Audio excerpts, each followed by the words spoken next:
மருத்துவமனையில் இருந்து கொண்டே அரசு பணிகளை மேற்கொண்டு வருகிறார் தமிழக முதலமைச்சர் மு.க.ஸ்டாலின். கடந்த திங்கட்கிழமை காலையில் வழக்கமான நடைபயிற்சி மேற்கொண்டார். அப்போது அவருக்கு லேசான தலை சுற்றல் மற்றும் மயக்கம் ஏற்பட்டிருக்கிறது. இதனைத் தொடர்ந்து கிரீம் சாலையில் உள்ள அப்பல்லோ மருத்துவமனையில் சிகிச்சைக்காக அனுமதிக்கப்பட்டார். இதனைத் தொடர்ந்து அவருக்கு பல்வேறு சோதனைகள் மேற்கொண்டதாக மருத்துவமனை தரப்பில் கூறப்பட்டது.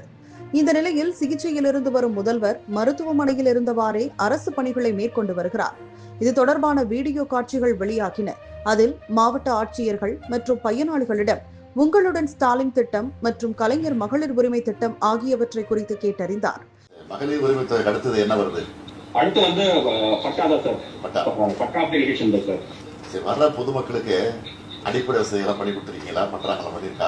முதியோர்கள் சரி மாற்றுத்திறனாளிகளுக்கு வந்து தனியா வந்து ஒரு கவுண்டர் பண்ணிட்டு அவங்களுக்கு வந்து குடிநீர் வசதி அப்படி எல்லாமே வந்து வந்தவங்க வந்து டீ ஸ்நாக்ஸ் வசதி கூட நம்ம பண்ணி கொடுத்துருக்கோம் சார். கலெக்டரை பொறுத்த வரைக்கும் அந்த டேஷ்போர்ட் உங்களுக்கு பதிவாகுதுல, அந்த முனைக்கு அந்த எங்க அதிகமாக பதிவாகுதோ அந்த இடத்துக்கு யாராவது ஆட்கள் அனுப்பிச்சு இமீடியட்டா அதை சீக்கிரம் பண்றதுக்கு ஏற்பாடு பண்ணிருக்கீங்களா?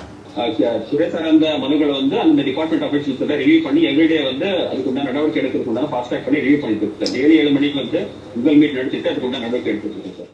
மேலும் இந்த திட்டங்களின் பயன்கள் மக்களை விரைவாக சென்றடைய ஏற்பாடுகளை செய்யுமாறு அதிகாரிகளுக்கு உத்தரவும் இட்டிருக்கிறார் முதலமைச்சர்.